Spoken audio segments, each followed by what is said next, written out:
El Ministerio Internacional presenta su programa Un Aliento de Vida.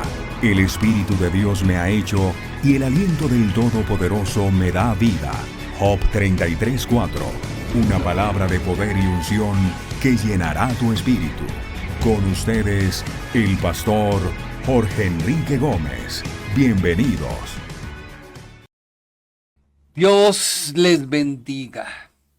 Oh, qué alegría poderte saludar, poderte decir que Dios sea tu amparo, tu fortaleza, tu pronto auxilio en la tribulación.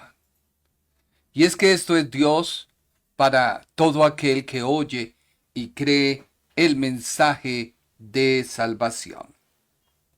Hoy, continuando con nuestro estudio, tocaremos de algo que es de vital importancia, ya que el apóstol Pablo usó todo el lenguaje griego de su época para poder describir la supereminente grandeza del poder de Dios que operó en él, pero que también opera en el creyente.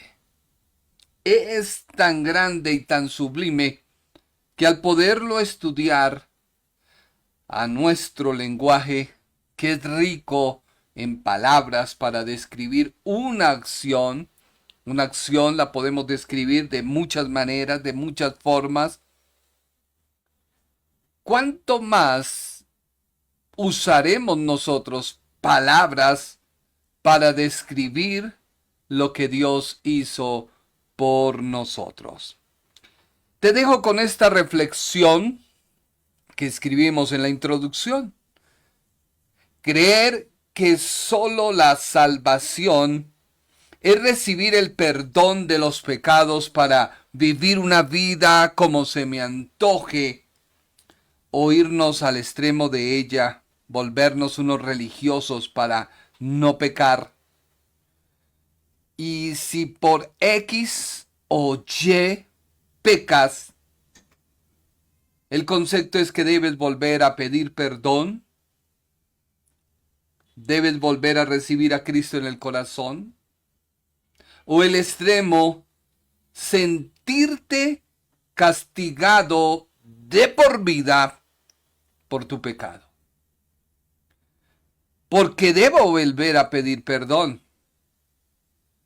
Y déjeme decirte que esto es no entender lo que es y significa ser una nueva criatura.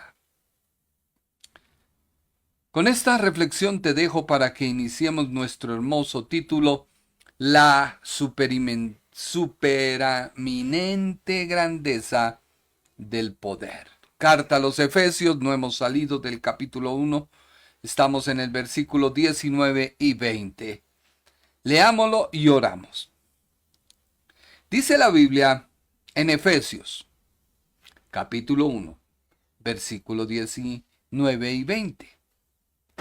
Y la cual supereminente grandeza de su poder, para con nosotros los que creemos, según la operación del poder de su fuerza, la cual operó en Cristo, resucitándole de los muertos y sentándolo a su diestra en lugares celestiales.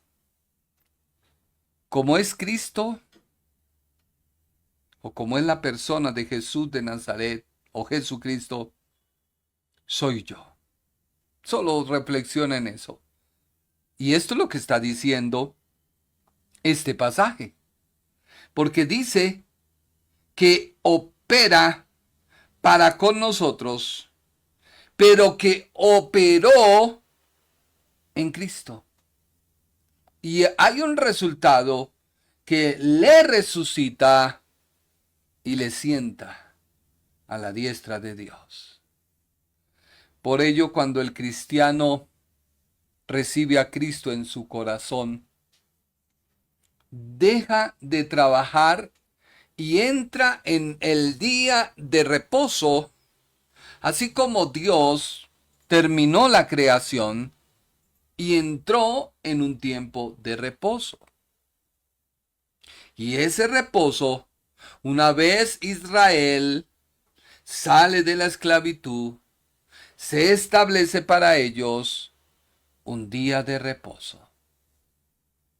Cesamos de cometer obras de pecado para descansar en Dios. Oremos. Padre Celestial, hoy invoco tu presencia. Invoco, Padre amado, que tú estés en medio nuestro, porque queremos hablar de tu palabra. Queremos exponer a todas aquellas personas que me ven, que tú compraste a precio de sangre, y aquellos que quizás por primera vez me están viendo, que tú por ellos también pagaste un precio elevado por sus vidas para salvarles. No para hacerles unos religiosos, que todo está prohibido, pero tampoco para hacernos unos cristianos libertinos, que todo lo podemos hacer, sino tú nos has llamado a ser nuevas criaturas, con una nueva mentalidad, con una nueva forma de ver la vida como tú la creaste y deleitarnos desde ya en lo que tú has hecho y has logrado en la cruz del Calvario. No para el cielo, porque en el cielo moraremos contigo, pero aquí en la tierra tú nos has puesto como ejemplo. Tú nos has puesto para hacer luz. Tú nos has puesto para que llevemos tu evangelio. Yo te pido, Señor, que tú te muevas en cada persona. Y aquellas personas que se encuentran tristes, que se vaya toda tristeza. Aquellas personas que quizás no tienen esperanza y su única esperanza es que llegue un día en que dejen de sufrir, o quizás venga la muerte, porque para ellos se ha terminado todo. Y esta es la gran mentira del diablo, porque todo termina para una persona que te ha recibido en alegría, en triunfo, no importando la enfermedad, no importando cualquier prueba, vicisitud, dificultad. Pero estamos en paz, estamos en alegría, estamos contigo. Por eso reprendo toda ansiedad, toda depresión, todo malestar, dolor que afecta tu vida, la echo fuera en el nombre de Jesús. Ordenamos que se vaya ahora mismo, porque hay poder en el Cordero de Dios. Hay poder en el nombre de Jesús de Nazaret para sanar, para restaurar. Padre, creemos en el poder de tu palabra. Creemos que tú no estás muerto y que con el alzamiento a los cielos, con ese levantamiento que hubo a los cielos, no han cesado los milagros. No han cesado los milagros porque tú eres el mismo de ayer, de hoy y de siempre. No han cesado los milagros porque tú has prometido estar con nosotros, porque somos tu iglesia. Porque tú, Padre amado, no tienes sombra de variación. Y porque esta dispensación aún no se ha cerrado. Y creemos en que tú eres un Dios que sanas. Creemos que tú eres un Dios que libertas. Creemos que tú eres un Dios que trae paz, que traes consuelo. Por eso no aceptamos en nuestra vida la enfermedad. Díselo en esta hora. Dile: Dios mío, yo no acepto en mi vida esta enfermedad. La echo fuera porque en la cruz del Calvario fue destruida. Tampoco acepto este aburrimiento, esta soledad, esto que me persigue y me ata. No, no puede morar en mi vida nada que no sea de Dios. Porque la palabra que es Jesucristo, la cual creó los cielos y la tierra, y esa palabra tuvo que encarnarse, porque es la palabra que hace posible las cosas de Dios. Esa palabra habita en mi vida, y esa palabra es la que yo envío. Enviaste tu palabra y los sanó. Enviamos tu palabra en esta hora, y se va toda dolencia, se va toda enfermedad. Pero tú debes creer. Para el que cree, todo le es posible. ¿No te he dicho que si crees verás la gloria de Dios? El centurión le dijo al Señor Jesús: tú tienes autoridad como yo la tengo. Di la palabra y mi siervo sanará. No necesitas ir, no. Tú eres Dios. ¿Tú lo crees? ¿O tú crees que debo ponerte la mano para que Dios obre? Déjame decirte que no es así. En tu vida se puede desatar ese poder para crear. En tu vida se puede desatar ese poder para decirle a la adversidad: te vas en el nombre de Jesús. No te acepto porque tú has hecho cosas tan grandes y poderosas para que yo viva en la esclavitud de mi mente y de mi alma y de la carne. No, Señor.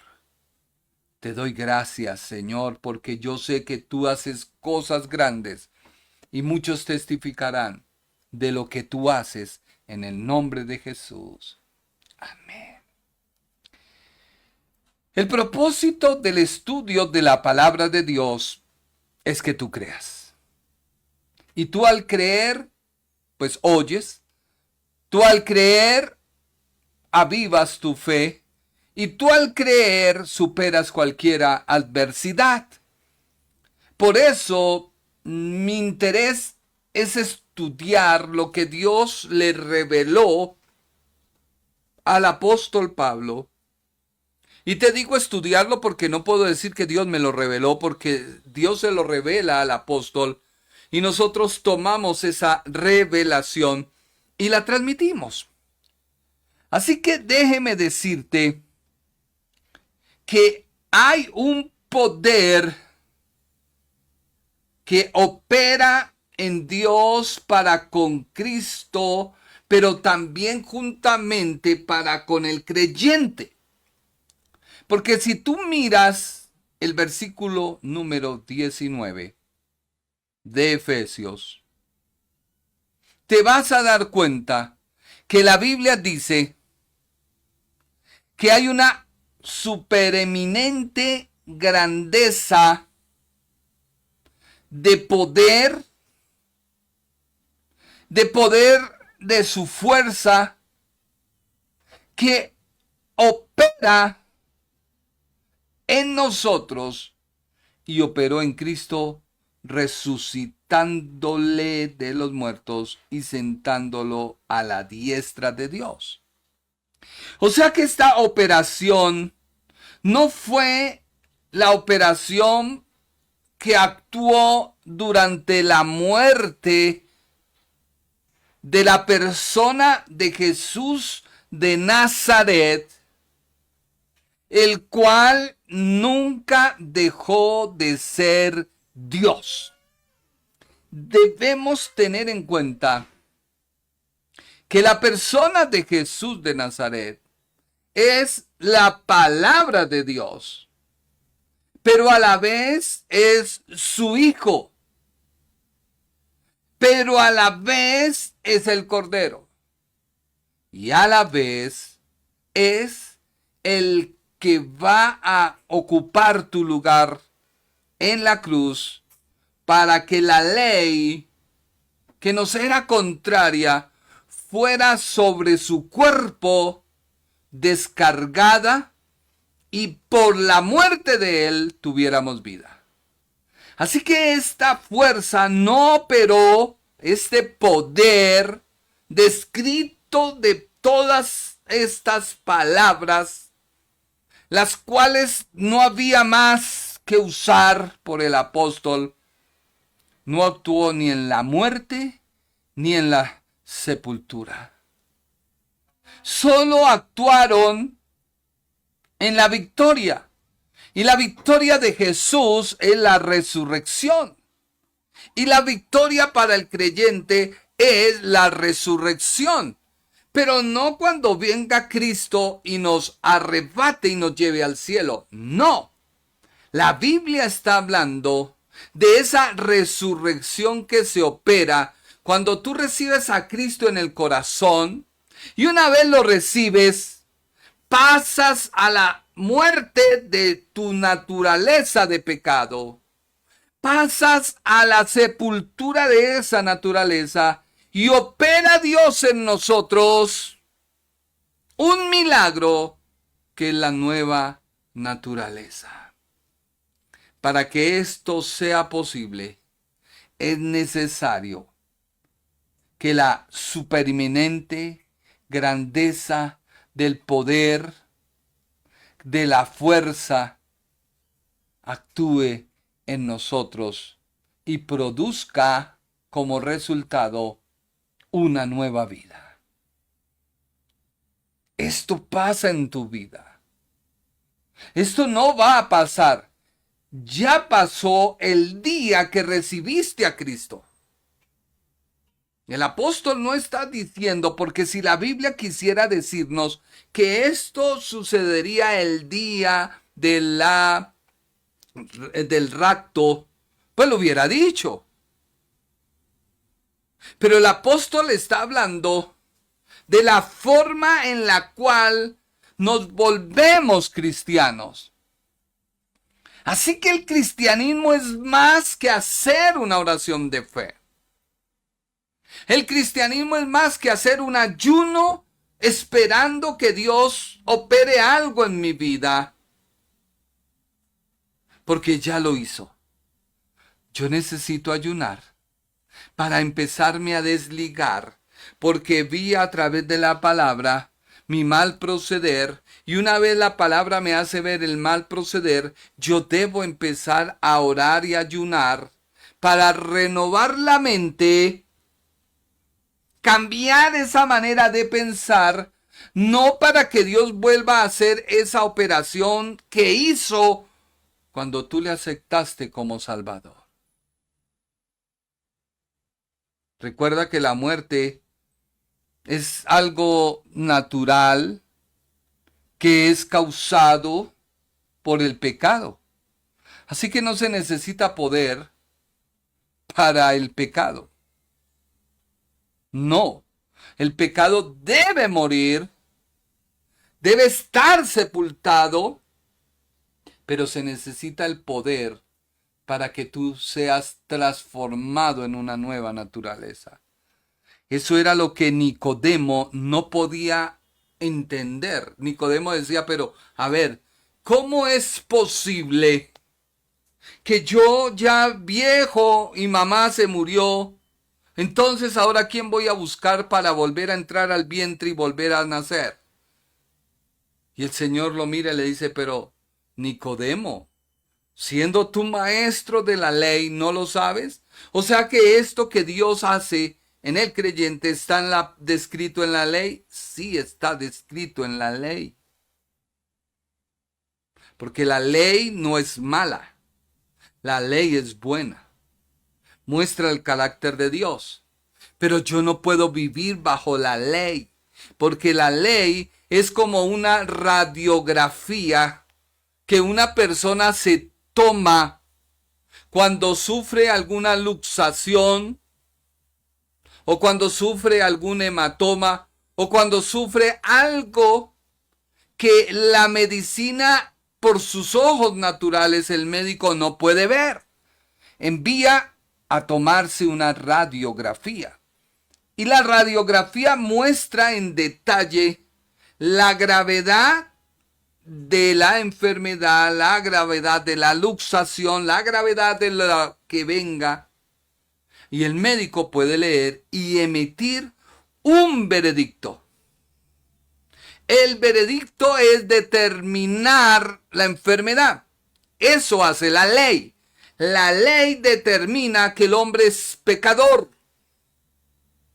que no puede hacer nada, porque con la radiografía tú no puedes hacer nada. Así tú cojas la radiografía y la partas y las vuelvas cápsulas y te las tome, eso no te va a ayudar. Por el contrario, va a producir en tu estómago algo peor, que toca tomar otra radiografía para mirar qué fue la brutalidad que cometiste. Así que creer que somos salvos por la ley, imposible. Porque la ley solo dicta un veredicto. Y ese veredicto es que somos pecadores. ¿Qué más podemos decir? Ahora la ley, recuerda que fue dada a una nación, a un pueblo con nombre propio. Y vino Jesucristo, cumple la ley de su pueblo, y bajo el cumplimiento de la ley, abre una nueva brecha para que la ley de Dios, la ley moral de Dios, ya no estuviera en manos de judíos, sino estuviera en las manos de todos aquellos que creen en Él. Así que la ley se debe guardar, sí, pero ya se llama en la nueva dispensación de la gracia la ley del amor. Y esa ley del amor me muestra a mí que no debo tener un Dios ajeno a Dios, porque amo a Dios y mi amor es tan grande que no me permite tener un Dios ajeno. Ya la ley me dice no robarás, y yo temo a Dios, amo a Dios y amo a mi prójimo, que no sustraigo nada que no sea mío, porque mi amor no me deja actuar como un ladrón. Ya no hablo falso testimonio contra otro, porque la ley de Dios, que es el amor, me dice, mira, estás haciendo algo malo, que no agrada a Dios, que lesionas a tu prójimo, y por amor no hago falso testimonio. Si te das cuenta que la ley se necesita, armoniza, pero ya no bajo la ley ritual, porque imagínese hoy ofreciendo sacrificios y saldrían entonces todos los humanistas y saldrían los derechos de los animales y saldrían todo mundo a decir, pero qué bruto, con la muerte de ese animal no vas a lograr nada. Y es así. Por ello murió Cristo en la cruz. Así que la salvación es algo tan importante que nunca se explicó.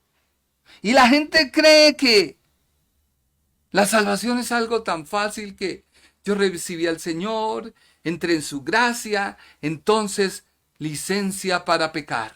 No, no, por el contrario.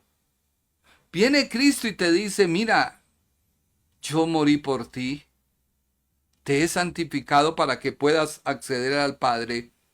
Porque sin santidad nadie puede acercarse a Dios, es cierto. Pero yo me acerco a Dios a través de la santidad que Cristo puso en mí. Entonces me acerco confiadamente al trono de la gracia. Por eso el velo se partió. Así que la vida que Dios nos da, una nueva vida, fue operada bajo la superinminente grandeza de su poder, que operó en mí y que resucitó a Cristo de entre los muertos. O sea que va más allá de no solamente no volver a pecar. sino que va más allá de lo que Cristo operó en mí. Dios operó en mí, el Espíritu Santo operó en mí, que fue lo mismo que volvió de la muerte a la persona de Jesús de Nazaret. Recuerda que hay una teología inconciliable de cómo Dios no muere, pero Jesús de Nazaret, que es Dios, muere. Y ya en una prédica te expuse a través de la luz que la muerte no es dejar de existir, sino la muerte es aislarte de Dios. Perdón. Por eso en Dios no hay muerte. En Dios no opera la muerte, en Él opera la vida. Porque Él vuelve y te atrae hacia Él, que es la fuente de vida. Por eso Dios atrae hacia sí a todos los que han de ser salvos. Así que resucita de la muerte a Jesús, el cual siendo Dios experimentó lo que es estar muerto o alejado de Dios su Padre. Así que estas 4 palabras que hicieron la operación en Cristo, resucitándole de la muerte y volviéndolo a la vida, son las que resucitan o vuelven tu vida de una muerte a una vida. Ya que su muerte, la muerte de Cristo, era algo eterno. Maldito todo aquel que es colgado en un madero. Quiere decir que no había forma de liberarse de esa sentencia directa, sin juicio, sin nada, sino estaba destinado de por vida eternamente alejado de Dios. Pero hubo una operación en él que fue el poder de la fuerza de Dios y del Espíritu Santo que le resucitó. Yo no sé si tú no me entiendes, pero cuando Cristo resucita, es levantado al cielo y se sienta a partir de ahí a la diestra de Dios. Y si tú atentamente has puesto cuidado a estas clases de Efesios, que he venido como un maestro, siendo pastor, enseñándote que Dios, cuando tú aceptas a Cristo, también te ve sentado a la diestra de Dios. Estando tú en la tierra, Dios nos ve sentados ya en el cielo. Y hay personas religiosas, legalistas, que no logran entender y dicen, pero es que usted está interpretando mal la Biblia. Eso va a suceder cuando muramos. No. Dios te ve ya, desde ahora, sentado. ¿Por qué? ¿Cuál es el testimonio de los que recibieron el Espíritu Santo, pasado no más de 49 días después de haber sido Cristo resucitado y subido al cielo? Hechos 1:8. ¿Recuerdan que fue levantado? Hechos capítulo 1 nos narra cómo fue levantado la persona de Jesús de la tierra al cielo y fue ocultado por las nubes y él está a la diestra. Pues dice Hechos capítulo 2 versículo 32, los que estuvieron en ese tiempo, o sea, en otras palabras, la historia nos narra de los testigos de ese acontecimiento lo siguiente, que dice la Biblia, Hechos 2:32. A este Jesús, mire que se nota que ellos hablaron de Jesús como la persona humana, encarnada, pero vivificada a través de la resurrección. Dice, a este Jesús resucitó Dios, de lo cual todos nosotros somos testigos. Hasta el día de hoy, la tumba de Cristo está vacía, seguirá vacía, y aún así la ciencia trate de desmentir diciendo que no se ha podido abrir porque no se sabe si esa es la tumba o no. Nunca podrá haber una tumba que diga, aquí yacen los huesos de Jesús. No lo podrá ver, porque han pasado 2000 años y su tumba sigue vacía. Es la única tumba de alguien que muere y sus huesos no están. Mahoma murió, están sus huesos. Krishnamurti murió, están sus huesos. Buda murió, están sus huesos. Moisés murió, están sus huesos. Josué, David, etc. Pero Cristo no. Juan 15, 27 dice, y vosotros daréis testimonio también, dice Jesús, porque habéis estado conmigo desde el principio. ¿Cuál principio? Porque alguien dirá, no, la creación. No, recuerde que la palabra dice el principio es cuando empezó algo. Y cuando empezó el ministerio de Jesús, estuvieron sus discípulos con él. Ese fue el principio del ministerio, como el principio de la creación, como el principio en el cual el verbo, la palabra, Jesús de Nazaret, existió desde la eternidad. Son marcas de tiempos que dice el principio. Hechos 1:8. Pero recibiréis poder. ¿Cuál poder? Pues la superinminente grandeza del poder de su fuerza. Eso es lo que recibe la iglesia para ser testiga una vez el Espíritu Santo desciende oficialmente. La promesa del Padre desciende oficialmente para estar acompañando a la iglesia.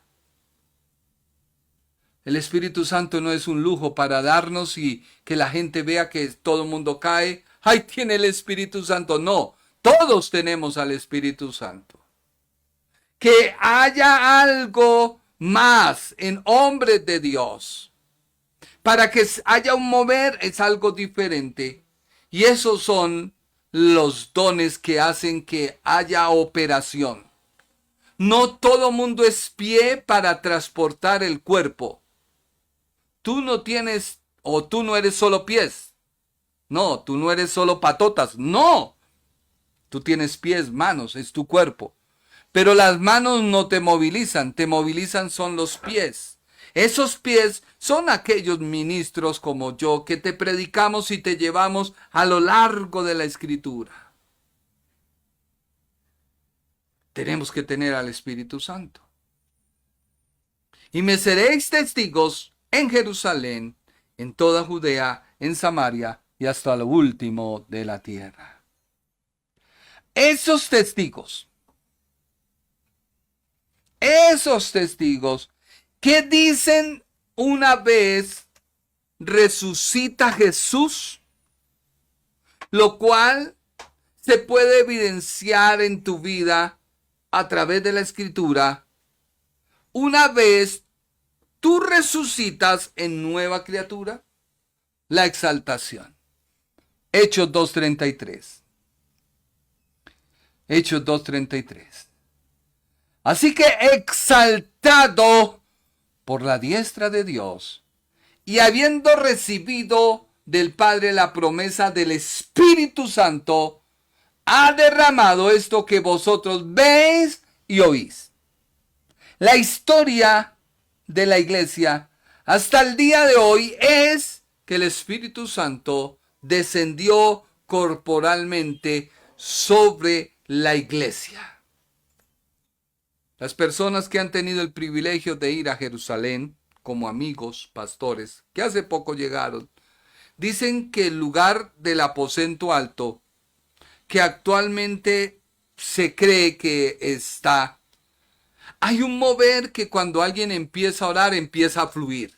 Y empieza a hacer algo maravilloso. Y empieza a hacer algo que tienen que tener policía para calmar o aplacar esas manifestaciones que hay en ese lugar.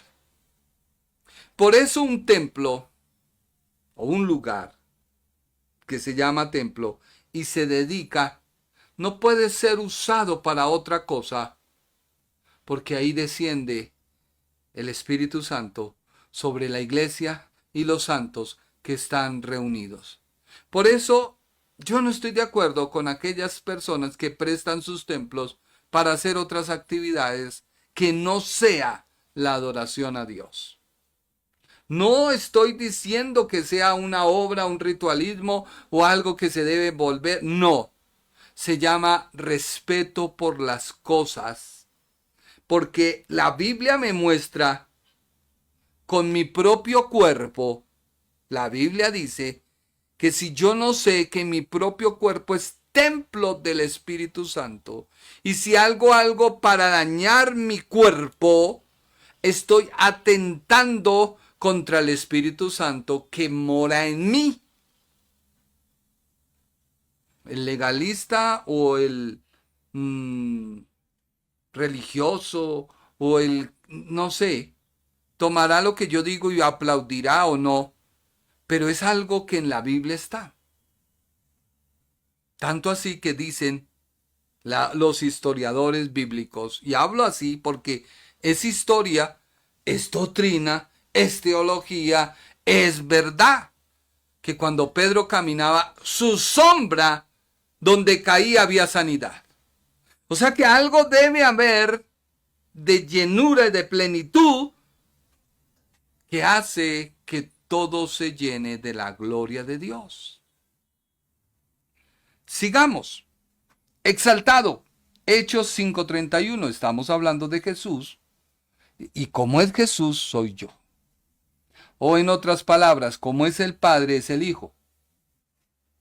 En el buen término de la palabra, porque hay unos hijos que son una vergüenza. Pero los hijos que son obedientes al Padre son el reflejo del Padre. Hechos 5:31 dice, a este, o sea, ¿a quién? A Jesús. Dios ha exaltado con su diestra por príncipe y salvador para dar a Israel arrepentimiento y perdón de pecados. Hay que arrepentirse. Un judío, sí. Un colombiano, sí. Un ecuatoriano, sí. ¿Por qué? Porque Cristo resucitó. Filipenses 2:9. Filipenses 2:9 dice, por lo cual Dios también le exaltó hasta lo sumo. Filipenses, Naomi, capítulo 2, versículo 9. Por lo cual Dios también le exaltó hasta lo sumo y le dio un nombre que es sobre todo nombre. La palabra exaltar no es solamente estar sentado en el trono. Para tú poder estar sentado en el trono, se te debe cambiar de posición y ponerte en una estima. Cuando un candidato va a la presidencia y gana, se hace una ceremonia para exaltarle y darle el cargo o la posición. Una vez termina y sale, es como un vil mortal como todos los demás.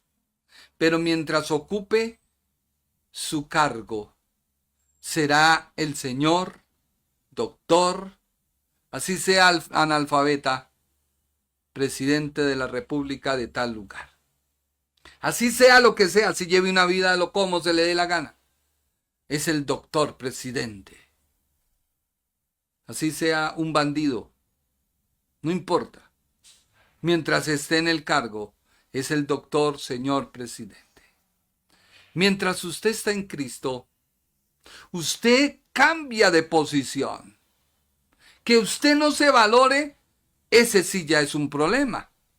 Porque ese problema está en su mente. No está en Dios.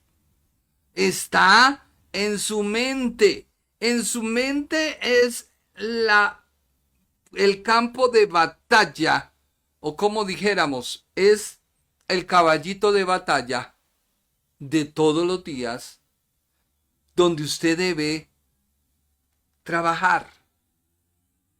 Buscar el ayuno para yo atraer algo de Dios es un error. Porque el ayuno no me trae nada, porque ya lo que Dios traía para mí me la dio en el momento de la salvación.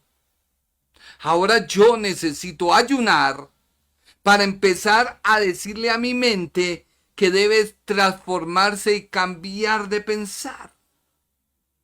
Y todo operó a través de la supereminente grandeza del poder de su fuerza, que operó en Cristo levantándole de los muertos, pero que también opera en el creyente. Entiéndame, por favor. Cuando usted resucita, una vez recibe a Cristo, una vez es bautizado en Cristo, eso lo llaman algunos teólogos, pensadores, estudiadores, el bautismo en Cristo. Hay un bautismo en aguas, es simbólico. Hay un bautismo en Cristo, que usted es sumergido en Él, bautizado en Él, metido en Él. Hay un bautismo en el Espíritu Santo, que es metido en Él, sumergido en Él. Y hay otra serie de bautismos, está el bautismo de Juan, está el bautismo de los judíos, etcétera, etcétera, etcétera. Pero no es mi tema. Lo que yo quiero decirte es que lo que Dios hizo, tú debes bajar en esta hora tu cabeza y decirle: Señor, yo quiero entender lo que este pastor me está diciendo y enseñando. Señor, haznos entender. Ábrenos la mente para poder entender qué fue lo que tú operaste en mí el día que te recibí como mi Señor y mi Salvador. Que no me hiciste un religioso, porque tú no moriste en una cruz para hacer una religión. Que pasó el primer siglo y el segundo y nunca se formó una religión. Que las religiones nacieron como la tradición. Así como la ley se dio y con el tiempo se volvió una tradición, de la tradición más la tradición, y se perdió el sentido de la ley. Así muchos cristianos estamos perdiendo, Dios mío, el sentido por el cual tú nos llamaste, nos rescataste, nos limpiaste, nos purificaste, nos hiciste una nueva criatura. A eso hay que ayunar y orar. Ayunar es para afligir mi carne y decir: Señor, hazme entender. Hoy yo hacía este estudio y le decía: Señor, ábreme esta cabeza y hazme comprender esta verdad. Porque Pablo no encontraba palabras para articular, para decir lo que pasó en Cristo, que también pasa en el creyente. Por eso él ora y dice: Señor, abre el entendimiento, dale ese espíritu de sabiduría y de revelación y de entendimiento. Eso es lo que él oró antes, unos versículos antes de este. Por ello, tú debes entender que la palabra, tanto la oración como el ayuno, como la lectura de la Biblia, es para que tú crezcas. Son tu manual para que no cometas el error, como muchos que nos hemos vuelto profesionales cuando compramos algo y obviamos los principios de cómo funcionan y hacemos unas embarradas que gracias a Dios no se dañan las cosas, pero cuando damos cuenta, uy, es que me faltó tal cosa. Así pasa con tu vida cristiana. No es que Dios le faltó algo, es que cuando tú, porque créame que a mí me dolió tanto un día que escuché a un pastor, me dolió y yo dije, Señor, yo creo que como viví la escena de Martín Lutero, de Juan Calvino, de hombres de Dios, que veían como la religión católica que era predominante en aquella época, porque se me olvida, las tesis fueron de Calvino, creo que sí, bueno, de alguno de ellos, y él vio como un hombre borracho andaba y llevaba en su mano una indulgencia. Y Martín le decía, pero ¿por qué malgastas el dinero, Martín? O bueno, alguien, Juan Calvino, bueno, se me olvida, perdóneme, si no se me va el ejemplo. Y le dice, ¿usted por qué borracho? Dijo, no importa, aquí tengo mi indulgencia. Y me dolió tanto ver que esa persona hablaba con otra. Y la hermana le decía, es que no entiendo el porqué de mis cosas. Yo procuro hacerlo mejor, pero vuelvo otra vez y cae. Y yo, hermana, no entiendo. Muy hábilmente la persona le dijo, hermana, es que debe ser que su esposo está en yugo desigual. Porque usted busca y él no. Hermana, yo no soy casada, dijo la persona. Entonces la persona hábilmente dijo, de pronto alguien en su familia. Dijo, es que yo vivo sola. Hermana, tenemos que estudiar su caso. Y yo dije, Señor, la cruz quedó insuficiente. Y guardé eso en mi corazón y dije, Señor, no puede ser. Hasta que hoy entendí que la iglesia no tiene doctrina. Y cuando oyen a alguien hablar de doctrina, le empiezan a buscar el pero y la coma para criticarle. Y es que yo no soy perfecto y me puedo equivocar. Por eso me gusta estudiar y cuando no lo puedo hacer, me siento mal porque igualmente estamos recibiendo capacitación de Rema y de la Universidad Global y le absorbe a uno el tiempo. Pero hoy me senté y me deleité todo el día a estudiar este mensaje, todo un día, para darte una hora de disertación de la palabra. No para que tú te admires y digas, wow, no, es para que tú crezcas y tú te alimentes. No es para ser un fanfarrón, porque sigo siendo el mismo asno o burro que Jesús llamó, le dijo, ven burrito, te necesito. Y aunque el burro era el que pisaba los mantos y las palmas, no seguía siendo más sino un burro que transportaba al maestro, porque el que estaba arriba era el que lleva la gloria. Y así somos nosotros, un simple burro que te comunicamos algo que Dios le reveló al apóstol y que hoy Dios quiere que tú lo entiendas y te valores y digas, ser cristiano vale más que andar en el mundo. Ser cristiano es algo más que pensar en mi propia satisfacción. ¿Qué es lo que yo quiero, Señor? ¿Hubo algún problema? ¿Perdiste tu hogar? Señor, me siento solo, necesito compañera. Y entonces tu carne empieza a decirle, sí, ese es buen candidato y te cega y tú vuelves como el burro o el perro al vómito y la puerca lavada a revolcarse. ¡Ay, ese es, Señor! Y entra en ayuno y entra en oración y el Señor me dijo y el Señor me mostró y todo el mundo decimos, wow, la vas a embarrar.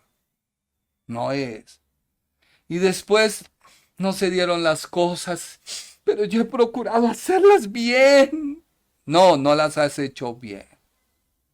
Porque has puesto tu prioridad por encima de Dios y lo has disfrazado.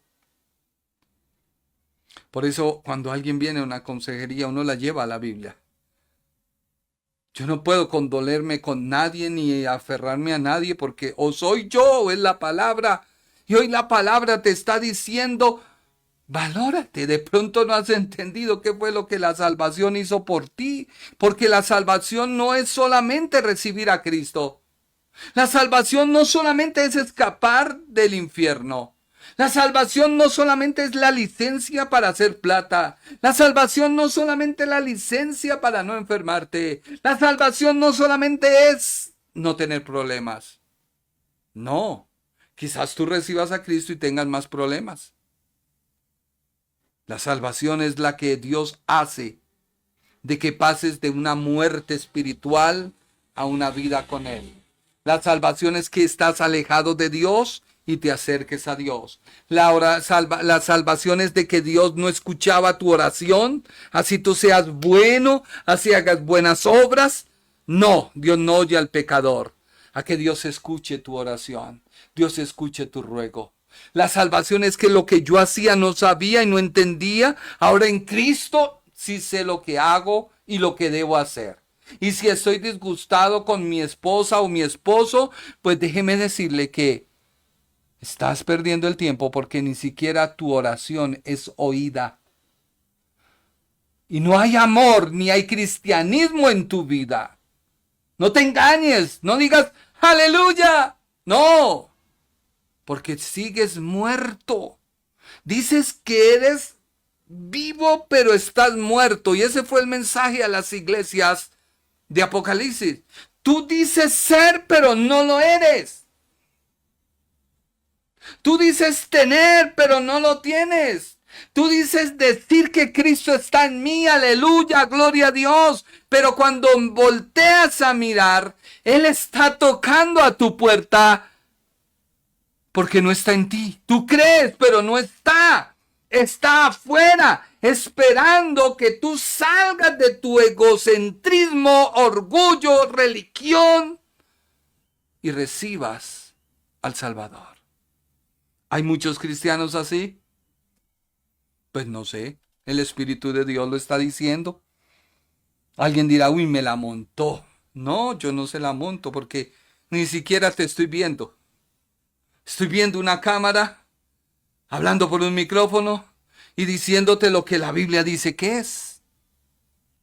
Así que la salvación no es solamente recibir a Cristo, aleluya, no ir al infierno. No, la salvación es una operación tan grande que no hay palabras para describirla. Y solo estoy en la introducción, ni siquiera he entrado en el tema, para decirte que tú al oír, al creer, al obedecer y poner por obra lo que Dios hace, es que tú seas su hijo. ¿Sí? Su hijo. Eres hijo de Dios. Y como hijo debes comportarte. Porque recuerdas al hijo pródigo. Era hijo. Pero llegó un tiempo en que dijo, mi padre no sabe lo que hace. Mi padre ya está cucho, viejo, como sea. Adquiere un conocimiento, entonces ya veo a mi padre como algo que no sirve. Qué grave error. El padre de uno es el líder. El padre de uno es un orgullo. El padre de uno es ese hombre que marcó en la vida de mucha gente un testimonio de Cristo. Y siempre será un líder. Y por más que yo quiera creer que soy más, no lo soy. Porque el hijo respetó a su padre a tal punto que dijo, yo no vengo a traer mi mensaje sino el del padre. yo no vengo a hacer mi voluntad, sino hago la voluntad del Padre. Es necesario que yo obedezca al Padre. Y si debo morir, moriré, porque estoy en sujeción al Padre. Cristo mostró sujeción al Padre, siendo igual a Dios. No lo tomó como algo para decir, Padre, no. Él sabía lo que debía cumplir. Así que tú entiendes lo que es ser cristiano. Es tener una superinminente grandeza de su poder que actúa por la fuerza igual a una operación con poder de su fuerza. Esto indica que hay poder en Dios, hay poder en su nombre. Y este poder fue lo que operó cuando estábamos muertos. Y este poder operó cuando Jesús estaba muerto. Muerto no es como la definición que creemos. Mucha gente cree, quizás usted que me oye por primera vez dice, pues la muerte es dejar de existir. No, tú no dejas de existir, porque tú eres un espíritu eterno, igual y semejanza a Dios. Eres eterno, no mueres. Lo que pasa es que la muerte es alejamiento de Dios. Y la vida es estar cerca de Dios. Así como no existen las tinieblas, porque es una falta de ausencia. Así como no existe la maldad, porque es una falta de Dios. Así como no existen muchas cosas, la muerte es un alejamiento de Dios. Y eso lo practicó nuestro Señor. A diferencia de la persona de Jesús, que fue al Hades o al Seol, lugar de los muertos, que ya sabes que es el lugar de castigo por el pecado, la persona de Jesús fue no por su pecado, sino por tu pecado y mi pecado. Por mi pecado, por tu pecado. Porque la muerte en los seres humanos no es dejar de existir. El cuerpo sí, pero el espíritu del ser humano no muere junto con su alma. Así que la superinminente grandeza es la operación para resucitar y sentar a Cristo, lo cual también pasa en el creyente. Efesios 1:3.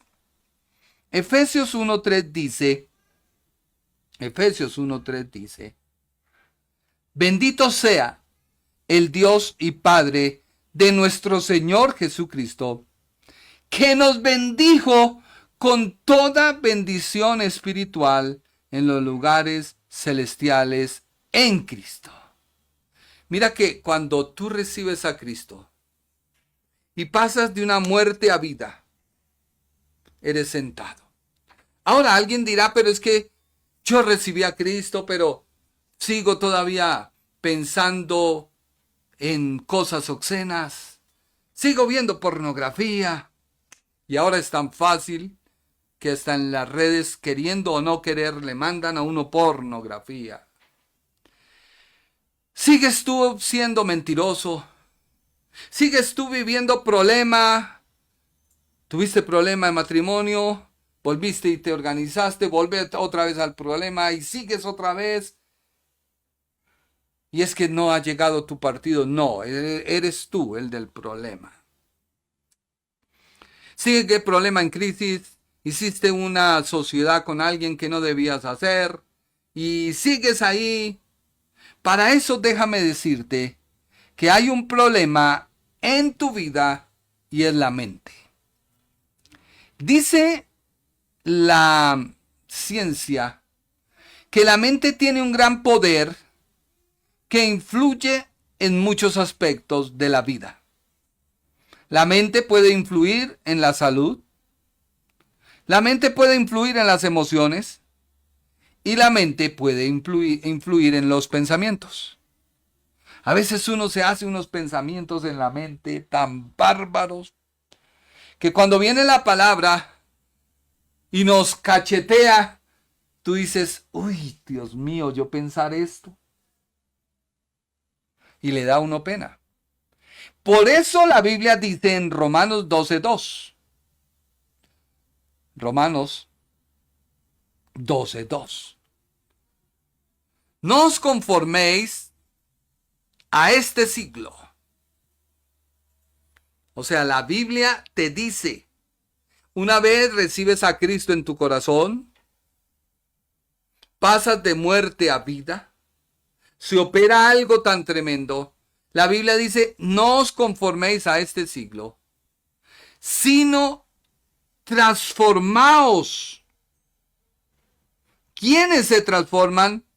Las personas. ¿Opera Dios? No, porque ya operó por medio de la renovación. Transformo, renuevo. Transformo, renuevo. De vuestro entendimiento. O sea, tiene que ver la mente.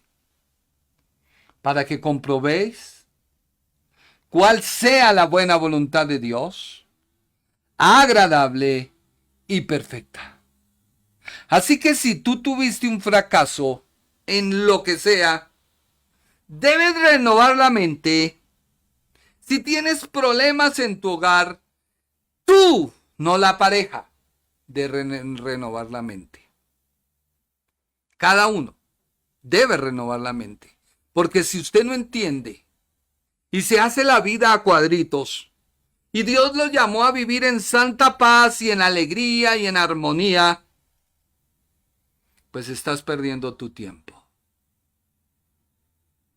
Y así como cierto personaje, Jairo Ricardo, o Ricardo Jairo, o Ricardo Enrique, o como sea, que estaba en el lugar equivocado, así te está pasando a ti. Y cuando llegues al cielo, y ya tu carne, que es la que te aferra a decir, es que yo tengo la razón, y a tú, como te dijera, a visualizar lo que quieres que la otra persona sea. Y perdóname, eso es un grave error cuando alguien visualiza a otro y es que tiene que ser así, porque yo soy el que tallo y yo. No, bájate de esa nube. Quien lo talla a uno se llama Jesucristo. Acepta. Por eso en el matrimonio se dice, acepta a la otra persona como es. Sí, es una persona, respete su espacio, ámela, pero no siga en esa pelotera porque su mente se está creando vainas tan raras, emociones tan raras, que está afectando tu salud. ¡Ah! Sí, hay personas enfermas, aún cristianas, porque la mente influye sobre ellos. Por eso Dios te dice, renuévate, transfórmate el entendimiento. Entonces ya cuando usted entiende lo que hizo Dios, cómo Dios operó, que hoy solo te he introducido porque ni siquiera hemos estudiado esas palabras, que esas palabras he tratado de armonizarlas porque es la superintendente grandeza de su poder. Ese poder es un dínamo. Superintendente también es poder. Grandeza también es poder, exaltación, llevar, ponerlo más alto.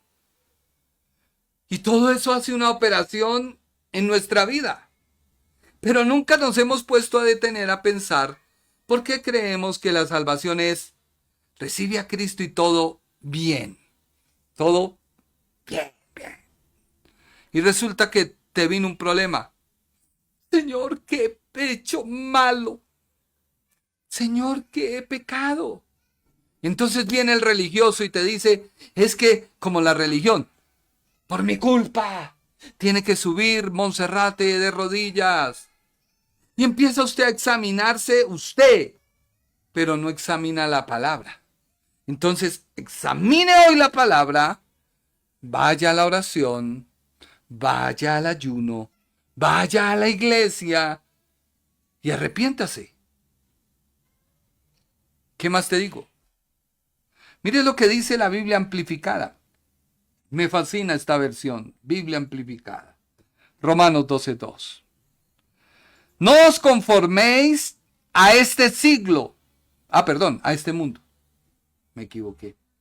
No os conforméis a este mundo, esta era, moldeado y adaptado a sus costumbres externas y superficiales, sino transformaos, cambiad, por medio de la entera renovación de vuestra mente, por sus nuevos ideales y su nueva actitud, para que comprobéis por vosotros mismos cuál sea la buena voluntad de Dios, agradable y perfecta. Lo que es bueno, agradable y perfecto a su vista para nosotros. Así que si te equivocaste otra vez y tienes los fruticos en tu mano, pues es que es hora de que se examine por Dios. Bájese esa nube de ese orgullo, de todo eso. Si es una sociedad y tiene el problema que ahora no sabe cómo salirse, examínese. Si está en una enfermedad porque resulta que ya no sabe qué hacer, pues hermano, reconcíliese con su esposa de corazón, no de labios para afuera. No, lo mismo la esposa, no. Yo no logro a veces entender si Cristo nos perdonó una deuda imperdonable, incalculable, inmarcesible. ¿Cómo usted no puede perdonar algo? Y que cuando usted esté en el cielo se dé cuenta de todo el tiempo que perdió y no disfrutó, porque la Biblia nos ha llamado a estar en paz, en armonía, en alegría. Desde ese concepto religioso que es que este pecó y ya quedó marcado. Pecó, X, marcado. No, usted ya perdonó, qué pena con usted. Pero el cielo se cerró para usted. Entonces le pregunto, la cruz quedó insuficiente. Cristo murió en vano porque no logró sacar a ese pecador de su pecado, transformarlo y ponerlo como luz a los demás. El Señor llamó a Saulo de Tarso, un perseguidor acérrimo que mataba, que pedía cartas, que perseguía, y ahora lo llama para que ministre su nombre, y fuera eso le da la revelación que no tuvieron los otros apóstoles, con todo respeto, o si no, como cierto amigo profeta. No, ¿cómo me va a decir si Pedro? Le dije, yo no estoy desvirtuando a Pedro, solo le estoy diciendo que Pablo escribió el 80% del Nuevo Testamento que debió haber escrito Pedro. Pero no lo entendemos porque a veces no renovamos la mente. Pedro no la renovó. En determinado momento, en Gálatas vemos que lo tuvieron que llamar la atención porque Pedro seguía judío.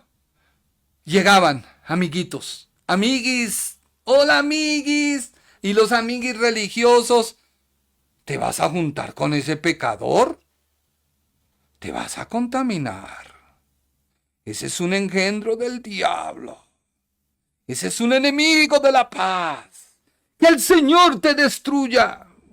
Entonces, póngase usted en el lugar que fuera usted ese. Y que otro orara así por usted. ¿No sería algo injusto? Dios no es injusto, Dios es justo.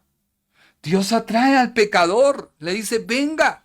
Así pasó con el hijo pródigo, el padre lo coge, lo abraza, no le importó que viniera oliendo a cerdo, marrano, cochino, puerca lavada, lo que fuera. Es mi hijo. Alisten el mejor anillo, pónganle la mejor ropa y hagamos una fiesta porque ha vuelto. Eso es lo que Dios hace. Pero Dios lo hace cuando tú entiendes lo que hizo Dios por ti, que vale más que el pecado. Y que cuando la embarras debes renovar la mente. El tiempo pasa tan rápido. Por último, leamos, y si usted por favor no se ha cansado de mí, Romanos 12:2, Biblia el mensaje. ¿Qué dice la Biblia? Así que esto es lo que quiero que hagas, dice la Biblia el mensaje. Con la ayuda de Dios, toma tu vida cotidiana, ordinaria, tu vida de dormir, comer, ir al trabajo y caminar. Ponla delante de Dios como una ofrenda. Déjalo ahí, mami, no lo quites. Léelo. Una versión. ¿Es del diablo? No, no es del diablo. Es una mejor comprensión, una mejor adaptación de el griego al español. Y recuerda que el español tiene muchas palabras para decir algo igual o semejante o similar. El griego no. Así que esto es lo que quiero que hagas. Es lo que Dios te dice. Hoy Dios te dice eso. Con la ayuda de Dios, toma tu vida cotidiana, ordinaria. Tu vida de dormir, comer, ir al trabajo y caminar, y ponla delante de Dios como una ofrenda. Aceptar lo que Dios hace por ti es lo mejor que puedes hacer por Él. No te adaptes tanto a tu cultura, que te adaptes a ella sin siquiera pensarlo.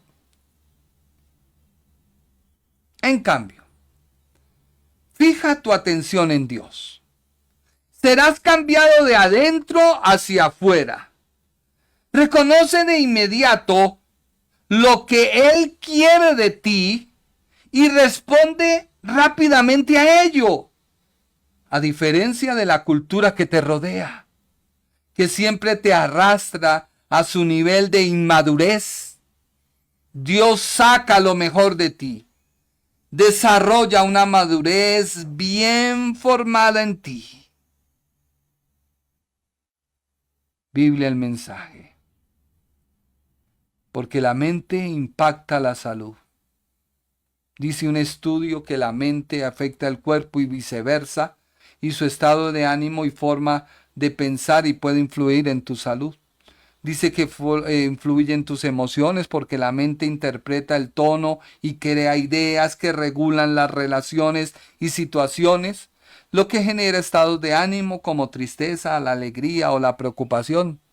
Cuando usted se hace en su cabeza taller de usted mismo, en un tiempo mi padre decía un taller del diablo, y es respetable, vuelvo y le digo, ha evolucionado el conocimiento de la palabra y mi padre pues es una bendición, es un hombre de Dios. Estar con él es una bendición, es un general de Dios.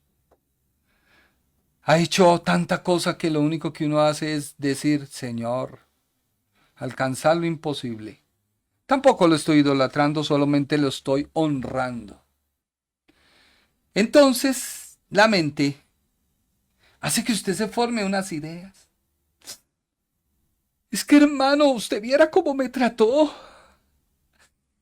Usted viera con la actitud que me miró. Usted viera el desaire que me hizo. Es que sí. Bueno, y entonces, ¿qué hacemos? Pues hermano, no sé.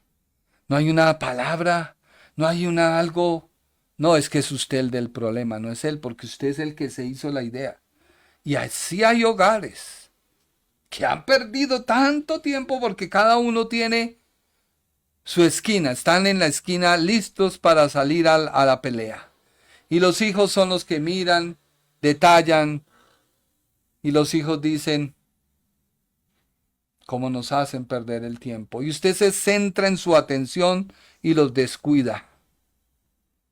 Y ni siquiera se da cuenta que tienen los zapatos rotos, o que tienen la ropa remendada, o que hay falencias en ellos, o que hay tristezas en ellos. Y el día de mañana están en el mundo y usted, Señor, este muchacho, que yo lo levanté. Sí, lo levantaste ¿cómo? Por eso muchos hijos de pastores sufren cosas. Porque los padres tienen su llamado y hacen su llamado y descuidan. Y la gente siempre lo mira a uno y lo tiene como una referencia y lo tiene a uno como un punto donde creen que uno está en una burbuja de cristal y lo meten y después cuando se rompe la burbuja, ¿cómo le salió ese hijo a ese pastor? ¡Ah! ¡Un demonio! Es su mente. Influye en las acciones. La mente ejerce una influencia directa en las acciones, tanto conscientes como inconscientes. Influye en la memoria. Una mente fuerte y poderosa se caracteriza por tener una buena memoria. Influye en la capacidad de pensamiento. Una mente fuerte y poderosa caracteriza por tener una buena capacidad de pensamiento. Influye en la capacidad de reacción. Una mente fuerte y poderosa se caracteriza por tener una habilidad de reaccionar rápidamente. Y bueno, todo eso dicen los estudios de nuestro amigo Google de la mente. Pero Dios te dice, mira, pon todo en manos del Señor. Examínate. Reflexiona. Cambia. Bueno, hasta aquí hemos hecho la introducción a la superintendente grandeza de su poder. Si Dios lo permite, el martes hablaremos acerca de esta palabra, que esta palabra nos habla de superar en el lanzamiento. O sea, es poner algo más allá o por encima de cualquier cosa que lo hace trascender, sobrepasar. Y eso es lo que Cristo hace cuando te crea una nueva criatura. Así que si te gusta este programa, no dudes en compartirlo, no dudes en aprender y por sobre todo, ora y dile, Señor, si todo esto lo que dice este Señor, pastor, o como tú quieras decir, es verdad, házmelo sentir en mi corazón. Porque finalmente quien va a crecer es usted. Yo estoy creciendo, por lo menos hoy los chicos dijeron, don Jorge, usted es otro. Yo les dije, no soy el mismo. Dijo, no. Y yo me miré y dije, y el Señor me dijo, sí, te estoy adoctrinando. Y te estoy adoctrinando 8 o 10 horas diarias de palabra. Y a veces me canso y digo, Señor, ¿para qué tanto? Pero es una formación. No te estoy diciendo que tú hagas lo mismo, no. Pero sí empieza, por lo menos, a mirar tu día a día, como dice la versión, el mensaje. Todo lo que hagas, tu vida cotidiana, tu vida ordinaria, hasta tu forma de dormir, hasta tu forma de comer, de ir al trabajo, de caminar, de mirar ese aparatico en las redes y llénese de eso y basura del diablo y llénese. Pon todo delante de Dios como una ofrenda. Ora, ayuna, lee la Biblia, ve a la iglesia, ama a tu pastor, respeta a tu pastor. Y cuando llega el mensaje de paquete, tú lo recibes y ya como tienes doctrina, dice, Padre, sí Señor, eso es lo que necesito, vamos para allá, en el nombre de Jesús. Entonces ya no es la emoción que te lleva, sino es la vida sobria que te lleva a una excelencia de una vida en Cristo, de un ejemplo a tu familia. Que Dios te bendiga, que Dios te guarde. El Ministerio Internacional presentó su programa Un Aliento de Vida. Venid a mí los que estáis trabajados y cargados, y yo os haré descansar. Mateo 11:28. Un aliento de vida. Una palabra de poder y unción que llenará tu espíritu.